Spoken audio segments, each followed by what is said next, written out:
warahmatullahi wabarakatuh. Hai Sobat Sehat, berjumpa dengan saya Siti Daroja di Health Journal Tour.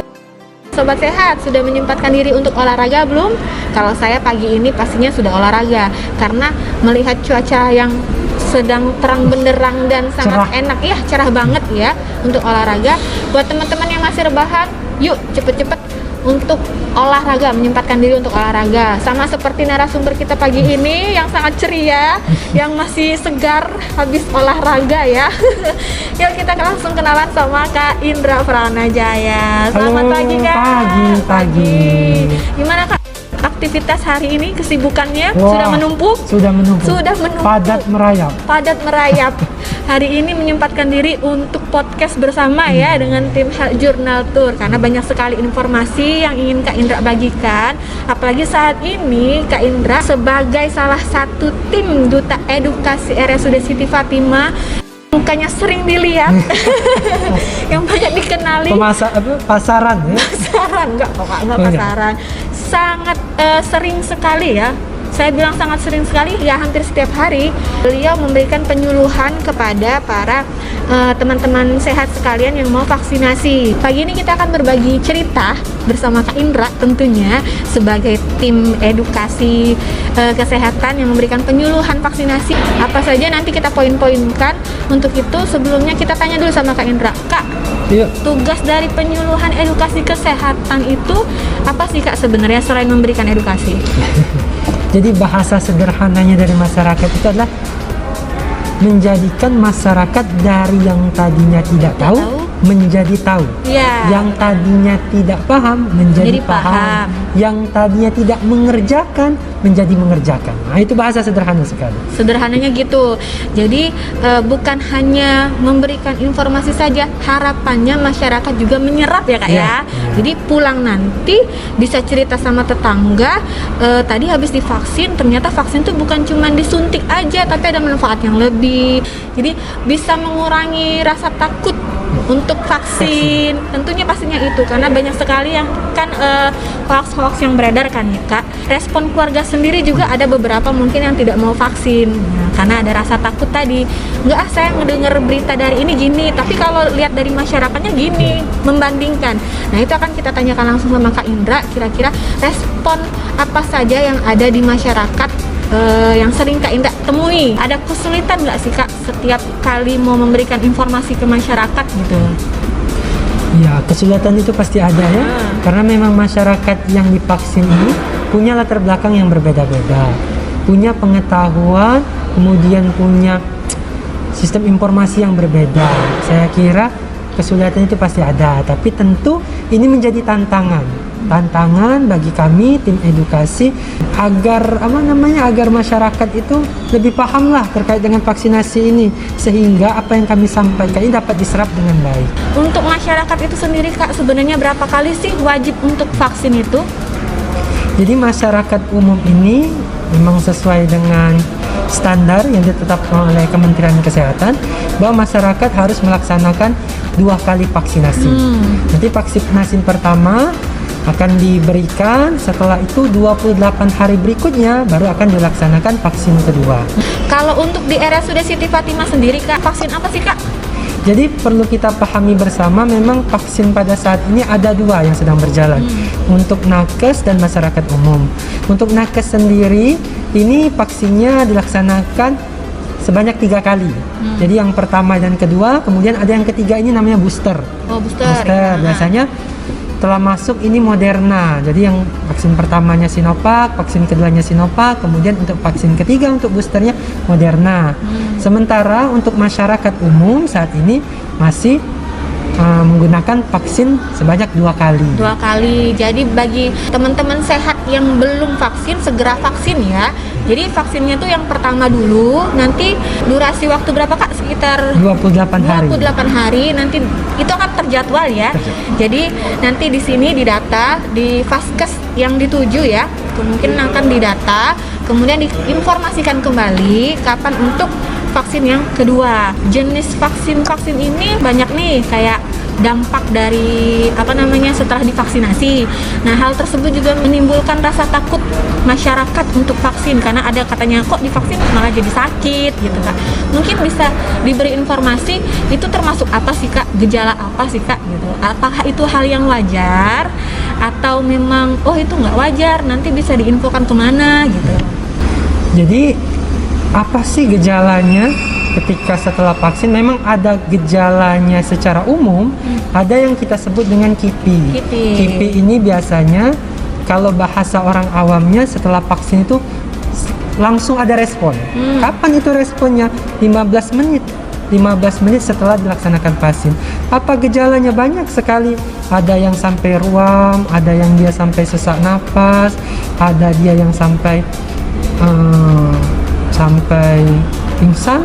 Mungkin bisa. Tapi setelah 15 menit bukan lagi termasuk KIPI, sudah gejala umum. Ada apa saja yang ini kalau yang saya temui ya terkait dengan vaksin setelah pasca vaksinasi. Ada yang dia demam, ada yang dia menggigil, tapi yang paling banyak itu biasanya pegel. Pegel daerah yang disuntik. Itu. Kemudian apa yang harus dilakukan? Sekali lagi, teman-teman sekalian jangan takut. Ini adalah gejala yang umum. Artinya apa? Kalau demam ya dikompres aja. Silakan mau kompres hangat, kompres dingin, atau kalau di rumah punya stok paracetamol, obat penurun panas, boleh diminum. Tempat suntikan misalnya pegel juga boleh dikompres air dingin, kalau menggigil sebagainya.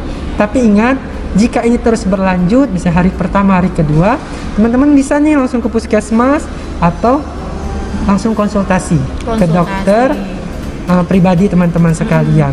Dan perlu dipahami, setelah vaksin tetap lakukan tindakan atau aktivitas sebagaimana mestinya. Ya kayak kita ini kan sudah vaksin, kadang mau istirahat aja di rumah, nggak usah. Iya, benar. Jadi kalau kita misalnya yang mau vaksin ini ada penyakit darah tinggi, kencing manis, atau penyakit asam urat, tetap konsumsi obatnya. Ya, kalau mau olahraga tetap aktivitas sebagaimana mestinya ya, apalagi kalau dia tidak ada gejala sama sekali. Iya, benar sekali. Perlu informasikan kembali kepada teman-teman sekalian yang ada di rumah ya. Jadi jangan takut untuk divaksinasi, karena sewaktu divaksin pun itu tidak langsung divaksin ya Kak. Itu ada screeningnya dulu. Jadi ditanya kira-kira keadaan teman-teman pada saat itu sedang fit atau tidak. Mungkin sedang batuk pilek atau demam. Nah, kalau yang kayak gitu gimana Kak? Atau dijadwalkan kembali? Biasanya kami para edukasi memberikan edukasi nih ke masyarakat. Memang ini ada aturan, jadi masyarakat tuh enggak langsung divaksin. Oh gitu. Ya, jadi dia ada screening. Nah, ini biasanya men-screening ini para dokter. Apa saja yang ditanda tentang screening? Semua penyakit. Mulai dari dia ada darah tinggi enggak, ada kencing manis enggak, ada asam urat enggak, ada penyakit bawaan tidak, ada penyakit sistem imun. Bahkan dia ditanya, ada batuk pilek sakit tenggorokan enggak minggu-minggu ini. Nanti juga ditanya pernah menderita COVID. Pokoknya dia itu seluruh screening ini tujuannya adalah ketika nanti diberikan vaksin, vaksin ini dapat bekerja optimal nantinya di dalam tubuh. Jadi teman-teman sekalian, jangan takut untuk divaksin. Karena kenapa? Kami dari edukasi menyampaikan ke teman-teman sekalian, tim dari vaksinasi ini tidak hanya satu profesi saja. Jadi banyak sekali profesi di dalamnya. Ada dokter umumnya, ada dokter spesialisnya yang bertanggung jawab di sana. Terutama kalau sifatnya screening tentang penyakit. Nah, memang kalau dia yang arahan dari Kemenkes itu terutama terkait dengan tensi. Itu 180/110. Itu protapnya bahwa harus diturunkan dulu tensinya. Harus rutin dulu minum obat atau istirahat dulu sejenak, nanti kita lakukan pemeriksaan lagi. Nah, apabila ada penurunan baru boleh kita laksanakan vaksin, tapi tentu dengan persetujuan dokter yang melakukan screeningnya. Oke. Ini pertanyaan yang sangat menarik Kak. Jadi ada yang sudah melakukan vaksin pertama, tapi pada saat akan melakukan vaksin kedua ternyata terkonfirmasi positif. Itu bagaimana Kak penjadwalannya? Ya, memang mungkin teman-teman saya juga tuh ada itu kasus, justru dia 2 hari sebelum melaksanakan vaksin keduanya dia positif. Maka sesuai dengan protapnya, SOP-nya adalah akan dilaksanakan vaksin kembali setelah masyarakat ini atau personalnya itu sembuh dulu. Setelah dinyatakan sembuh, 3 bulan setelahnya baru boleh dilaksanakan vaksin. Dan ini juga berlaku untuk pikernya ternyata. Walaupun kita mau vaksin, di pikernya nanti, administrasinya nanti, itu tidak bisa dibuka. Karena ada pelaporan nanti dari pusat bahwa kalau belum 3 bulan, dia tidak bisa dilaksanakan vaksinasi untuk yang kedua. Untuk yang kedua. Oh, jadi kayak tadi, kalau misalkan sudah terkonfirm bukan berarti cukup 1 kali vaksin ya. Tetap harus vaksin lagi, tapi nanti dijadwalkan ya. Sudah ada yang divaksin, tapi masih bisa terkonfirm COVID-19 ya. Itu yang paling sering terjadi kan. Kira-kira gimana Kak itu? Ini pertanyaan yang bagus sekali. Ya, benar. Jadi memang stigma di masyarakat ini menganggap bahwa vaksin ini dalam tanda kutip sama dengan antivirus. Nah ini, benar. ini yang kadang saya lihat diskusi ya dengan teman-teman dokter kan terkait dengan tujuan dari Duta Edukasi ini memberikan informasi. Yang tentu informasi ini pun kami dapat yang sifatnya dari baik itu dari kementerian, dari WHO atau teman-teman dari dokter umum maupun dokter spesialis. Jadi Duta Edukasi hanya menyampaikan pesan ini saja sebagai perpanjangan tangan tadi dari para informasi tadi ke masyarakat. Kenapa? Saya sampaikan itu tadi salah, bahwa vaksinasi ini hanya membentuk antibodi, bukan anti yang artinya orang itu ketika disuntik pasti tidak kena virus. Enggak. Jadi antibodi inilah yang akan berguna sifatnya untuk menanggulangi terjadinya virus atau meminimalisirlah minimal tanda atau gejala ketika terkena virusnya tadi. Itulah bahasa yang saya sampaikan kepada masyarakat luas. Vaksin ini hanya salah satu ikhtiar. Ikhtiar, Ya, benar. perlu digarisbawahi kepada teman-teman sekalian. Vaksin ini adalah salah satu ikhtiar. Artinya kalau dia salah satu ikhtiar, harus ada ikhtiar lainnya. Apa saja? Saya sampaikan lagi ke masyarakat. Harus tetap menjaga protokol kesehatan. Nanti ada juga pertanyaan ini. Oh, saya kalau sudah divaksin berarti nggak usah pakai masker. Oh, nanti saya setelah vaksin nggak usah protokol kesehatan lagi. Nah, atau malah yang lebih ini informasi yang menyesatkan lagi yang saya dengar, setelah vaksin saya boleh keluar kemana saja. Nah teman-teman sekalian, ini saya sampaikan sebagai edukasi kita sekali lagi, vaksin hanya salah satu bentuk ikhtiar. Apa ikhtiar selanjutnya? Tetap jaga protokol kesehatan, tetap pakai masker, tetap minum atau makanan yang bergizi, tetap berpikir sehat, tetap olahraga. Benar, tetap olahraga ya. Walaupun sudah vaksinasi, tetap menjalankan prokes ya. Tetap pakai masker, tetap jaga jarak, jangan dulu berkerumunan, tetap olahraga, tetap membuat imun kita semakin meningkat ya Kak ya. Jadi memang saya lihat secara pribadi sudah ada perubahan. Kenapa ini perubahan? Kita bisa lihat range-nya dari pertama kali vaksin keluar. Ingat saya itu bulan Januari, bulan Februari itu ya. Iya, sampai masih pada awal. bulan ini ya. Iya, benar. Kenapa saya sampaikan di sini? Respon masyarakat sudah mulai berbeda. Masyarakat mulai smart, mulai pinter nih, mulai tahu nih terkait dengan vaksin, mulai open minded. Kenapa? Kalau kita di bulan pertama vaksin banyak sekali hoax yang dipercaya oleh masyarakat terkait dengan vaksinasi. Banyak sekali, tapi semakin kesini, semakin diedukasi, semakin banyak informasi dari berbagai media, termasuk kita dari RSUD Siti Fatimah memberikan penyuluhan, memberikan berita yang baik benar. Saya lihat kesannya masyarakat sudah mulai pintar, sudah mulai nih mau divaksin, sudah mulai nih ngajak keluarganya untuk divaksin.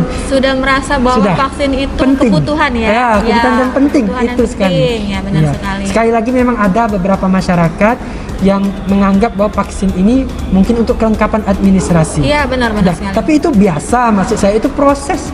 Dalam proses inilah yang saya sampaikan kepada teman-teman kesehatan, baik itu perawat, dokter, bidan, pokoknya semua tenaga kesehatan, dalam proses dia berpikir bahwa ini hanya kebutuhan administrasi. Nah, disitulah letak daripada fungsi kita sebagai tenaga kesehatan untuk kembali mengingatkan bahwa vaksin ini bukan hanya kebutuhan administrasi, Benar. tapi memang kebutuhan tubuh. Tujuannya untuk apa tadi? Untuk sistem antibodi.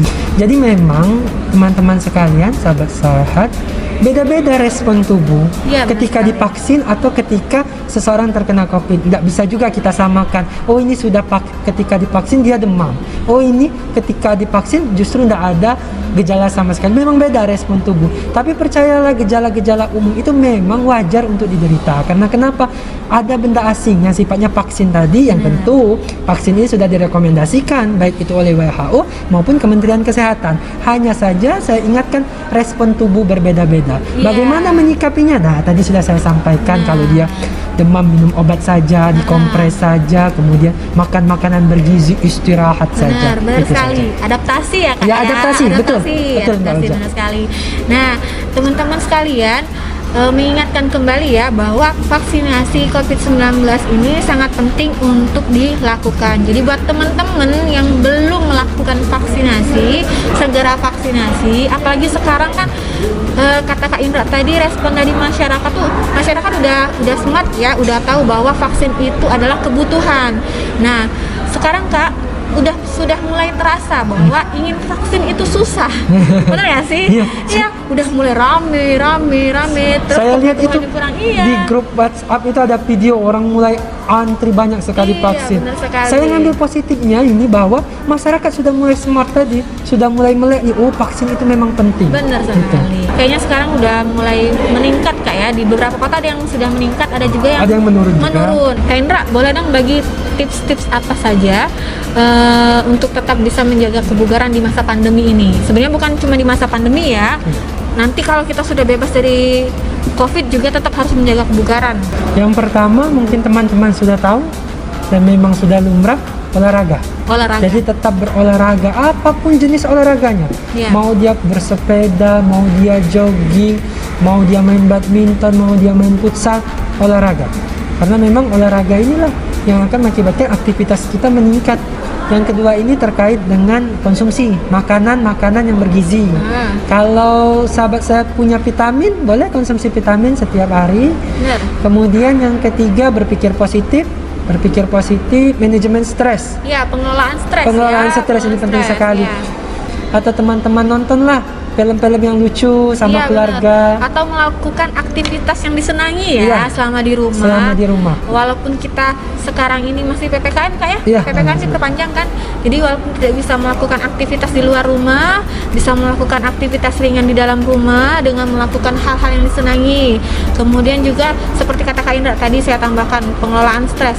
Kalau kita semakin stres itu bisa menurunkan imun iya, loh. benar Iya sekali. benar, bisa menurunkan imun. Jadi harus tetap dibawa happy ya, tapi tetap harus waspada juga, harus mengikuti perkembangan tentang COVID-19 ini. Jadi biar nggak ketinggalan informasi. Kita juga bisa menjadi pahlawan COVID. Caranya gimana? Tetap mentaati protokol kesehatan. Sobat sehat, tidak terasa waktu kita sudah ada di penghujung acara. Terima kasih buat Kak Indra atas waktunya. Ya, Terima sama-sama. kasih juga buat teman-teman kru yang di belakang. Coba tepuk tangan dulu. Oh, rame ya. Rame sekali. Ada 3.000 orang Kak. 3.000 orang gitu kan ya. Kita akan berjumpa lagi untuk sesi-sesi selanjutnya. Jadi jangan lupa like, comment, and subscribe ya untuk channel-channel kita agar tidak ketinggalan. Oh jangan lupa Kak, klik apa Kak? Oh, lonceng. Lonceng. Nah, lonceng. jangan lupa klik lonceng. Nah, jadi setiap ada informasi terbaru akan muncul di notifikasi akun kalian. Terima kasih Kak Yo, Indra. mari. Sekali terima kasih. Jangan kapok dan Insyaallah. ya jangan kapok untuk diundang lagi ke acara kita ya. Siap. Saya Sidda Roja pamit undur diri, sampai bertemu lagi. Salam sehat dari kami. We Protect.